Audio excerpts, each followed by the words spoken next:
Você já conhece o Clube do Livro do canal My News? Um dos benefícios exclusivos para os membros do canal. Seja membro e ganhe descontos especiais no livro do mês. Participe de bate-papos exclusivos. Apoie o nosso projeto. Seja membro do canal My News. Falando em crise, Lilian, insatisfeito com Forças Armadas, pouco alinhados, Bolsonaro trocou o ministro da Defesa, demitiu os comandantes da Marinha, da Aeronáutica e do Exército e criou a maior crise militar no país desde a redemocratização, né? Um ótimo momento da pandemia para fazer isso. O presidente queria mais apoio do que chama de meu exército, né, entre aspas, na palavra do presidente. Deputado, foi uma crise fabricada, uma tentativa de golpe, uma mediação de forças de Bolsonaro com o exército? Qual a sua leitura sobre essa crise no exército e Bolsonaro? Bem, eu acho que o presidente tentou, enfraquecido, criar uma reação, tentando mostrar um ambiente de apoio, né, das Forças Armadas. Aproveitou que ia ter que tirar o ministro das Relações Exteriores, que perdeu as condições depois das últimas falas. Quer dizer, condições ele não teve nunca. Essa que é a verdade. Nem ele, nem o do meio ambiente. Que agora diz que com $1 bilhão americanos ele resolve o desmatamento do Brasil. E o pior é que nossos jornais ainda publicam um besterol desse. Devia ser completamente ignorado, né? Porque ele ignorado pelo menos atrapalhava menos o Brasil.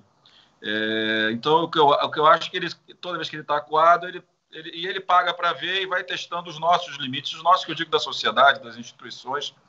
Mais uma vez ele testa e olha que ele acabou sendo competente, porque não tem ninguém discutindo o Ministério da Justiça, né? Que em tese pode ser uma tentativa maior de interferência, aonde se pode fazer o bem ou o mal se o nomeado for competente. Eu não me assusto, daqui a pouco o Bolsonaro propor a transferência do CAF para o Ministério da Justiça. Então, o COAF, desculpa. O COAF para o Ministério da Justiça. Então, eu acho que ele tentou, acho que as Forças Armadas reagiram de forma correta, né, ao absurdo que ele fez com o ministro da Defesa, que ficou ali como um equilibrista, né, em todos aqueles momentos em 2020, constrangimento de andar de helicóptero. Então, todos esses momentos, essas narrativas ou imagens de força, né, que o presidente faz, ele tentou mais uma vez. Acho que quando ele sentiu que os 3 comandantes não iam aceitar, ele anunciou que ele estava demitindo. E mesmo assim, eu acho que na sucessão, que era o mais importante, parece que ele não conseguiu fazer o movimento de colocar quadros mais próximos ao nome dele. Então, eu acho que ele fez um movimento que não foi bem sucedido, né? E acho que ele vem, infelizmente, prejudicando muito a imagem das Forças Armadas.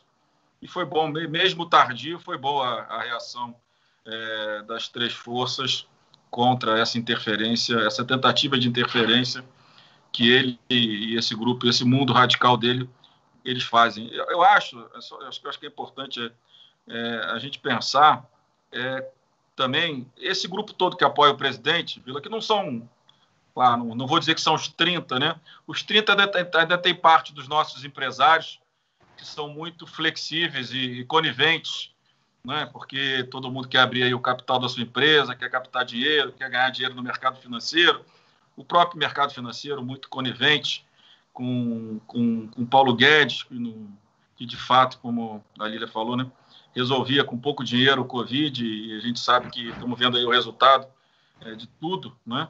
Então, eu acho que é interessante como o Bolsonaro opera essas questões e como é que é esse grupo de eleitores, que eu acho que precisa ser pesquisado. Eu estou lendo um livro, eu acho que muito interessante, se chama A Tirania do Mérito, de um professor de Harvard, que ele fala exatamente sobre a tecnocracia, como é que toma conta dos Estados Unidos, do Partido Social Democrata, né? E como é que a questão do mérito, né, acaba valorizando poucos e humilhando uma parte da sociedade, que o Trump ganha a eleição entre os brancos sem formação universitária e perde entre os de formação universitária, e eles acham que esse é o ambiente, eu estou ainda lendo o livro, que esse é o mesmo ambiente do Brexit, é o mesmo ambiente vamos dizer, desse encaminhamento aí, dessa aliança nacional populista internacional da qual o Brasil faz parte. Então é importante a gente também discutir quem são esses eleitores, né? E por que ainda tem esse número, esse percentual enorme de pessoas que acreditam. Agora eles resolveram fazer uma narrativa que entregaram 40 milhões de vacinas e só 20 milhões de brasileiros foram vacinados, como se eles estivessem a favor da vacina e os governadores e os prefeitos boicotando. E a gente olhando essa barbaridade e um grupo de brasileiros multiplicando isso nas redes sociais, nos WhatsApps, vai dando uma certa angústia na gente de ver essa maluquice toda acontecendo, essa irresponsabilidade toda, e eles ainda tentam criar uma narrativa falsa. Outro dia estava o filho do presidente na Jovem Pan, dizendo que o ministro Ernesto fez uma grande política, ele que conseguiu trazer os insumos da China para a vacina do Butantan. Então, essas barbaridades todas, né, e essas narrativas, e você vai vendo pesquisa diária, você vai vendo que ele perdeu muito quando a pandemia saiu de controle agora, e ele vem recuperando ao pouco alguma popularidade, não perto do que ele tinha no final de 19, mas alguma popularidade ele vem recuperando porque ele começou a fazer e essa política que ele faz com esses eleitores, né, e 20% do eleitorado, acredito eu, que é um pouco do que ele tinha antes da eleição de 18, né, é importante se pesquisar isso, compreender por que essas pessoas, né, que acaba que com esse aumento enorme da desigualdade, com as tecnologias, as profissões mudando muito rapidamente, uma parte da sociedade sem expectativa, o Estado, né, não garantindo as condições de mobilidade para essa sociedade, que é o que foi prometido, né, nos Estados Unidos, principalmente. Eu acho que é um debate que a gente precisa tentar avançar e compreender como é que ele conseguiu ter com ele, porque, na verdade, esse movimento ele é subproduto do movimento da Lava Jato, né? Ele acabou sendo beneficiado porque a Lava Jato caminhou para criminalizar a política toda e não teve candidato. Então, acabou que o Bolsonaro foi, apesar de ter tantos mandatos e ter feito tão pouco, ele conseguiu representar a novidade, que é outra coisa que eu tenho falado desde 19. Nós somos culpados da vitória do Bolsonaro, que eu digo, a política, né? A sociedade, nós como somos culpados de um quadro como o Bolsonaro ter chegado à presidência. E aquela aliança com Paulo Guedes, né, que justificou a muitos empresários e justifica até hoje, né, o voto no Bolsonaro. Né? O voto do Bolsonaro, né, que eu acabei no segundo turno votando também, porque eu fiz campanha contra o PT durante 13 anos, meu eleitor não ia atender, mas só votei. Né? Já me incomoda de ter votado, mas pelo menos só votei. Eu acho que cada dia agora a gente está vendo um economista, um empresário, né, agora fazendo meia-culpa. Ninguém tinha dúvida que o Bolsonaro era isso. Deputado, então você se arrepende? Era impossível alguém mandar no presidente da República. Porque se nem o garotinho mandou a Rosinha no estado do Rio, imagina se o Paulo Guedes ia mandar o Bolsonaro, né?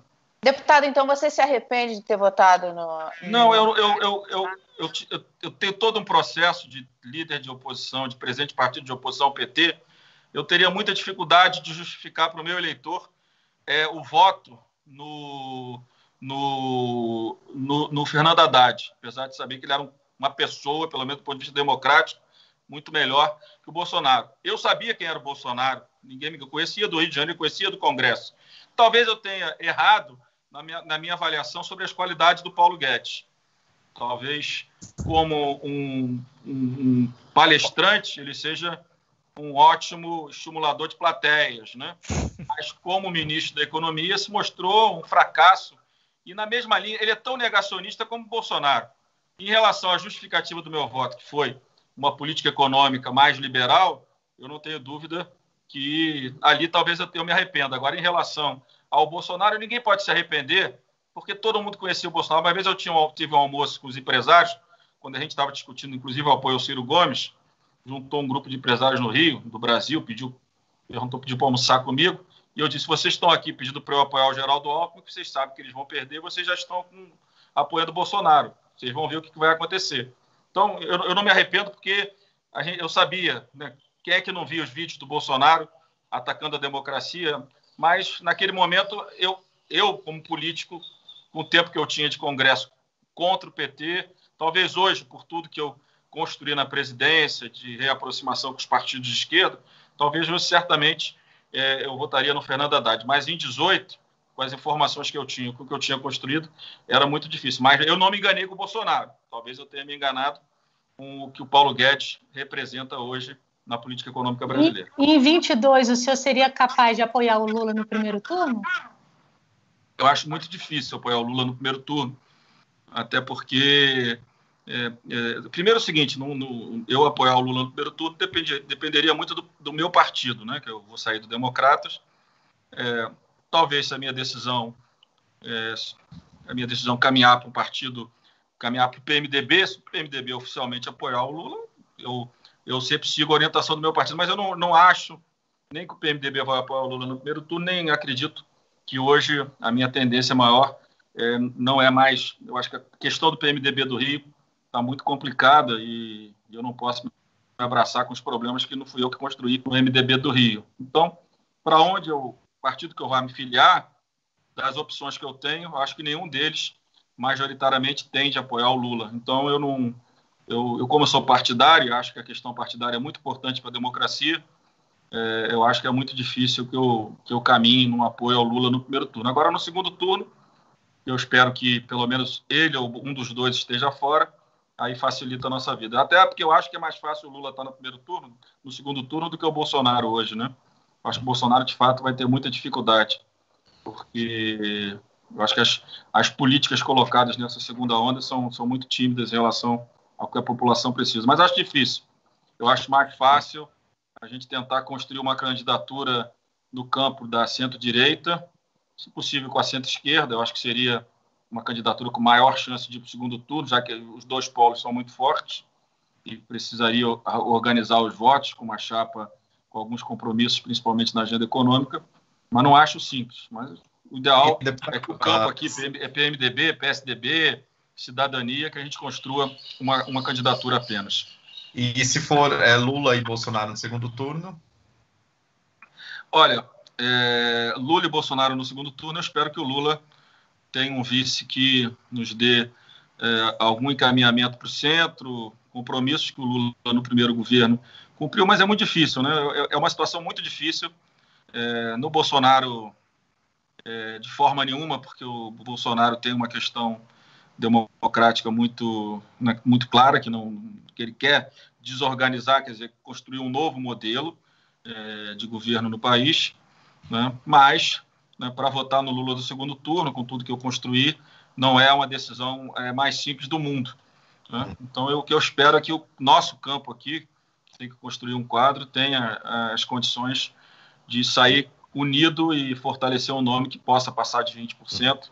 E, deputado, com quem você tem conversado para construir esse nome? Eu estou me organizando primeiro no meu futuro partido, até o final de março eu tenho que estar com isso resolvido.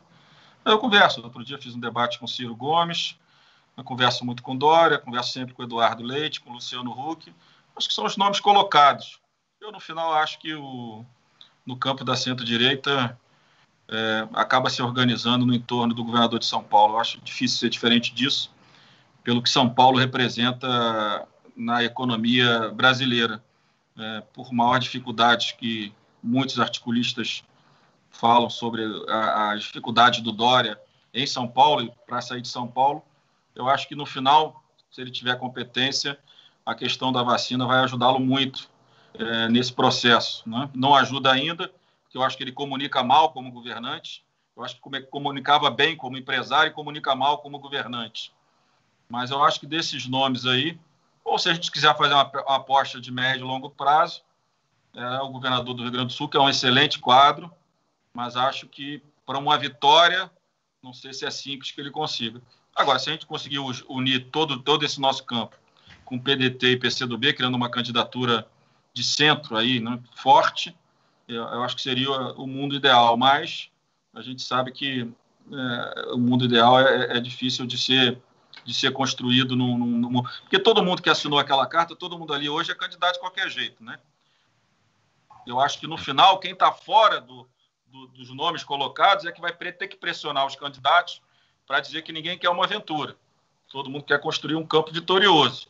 E esse campo vitorioso não pode estar pulverizado. Mas eu acho que aquela carta, que é um primeiro passo importante, dentro de cada um do que assinou, todos os que assinaram são candidatos em qualquer hipótese. Menos o senhor não? O senhor não é candidato? Se eu tivesse votos, eu era, mas eu ainda não tenho votos para ser candidato a presidente nem apoio. Se eu tivesse apoio popular e apoio partidário, pode ter certeza que eu seria candidato a presidente. Todo mundo que está na política tem interesse de realizar, e acho que Acho que construindo a presidência da Câmara é um aprendizado importante. Acho que conheço bem o Brasil hoje, conheço bem a estrutura dos poderes em Brasília, mas eu, com 20% de ótimo e bom, está longe ainda das condições de eu disputar uma eleição para presidente da República.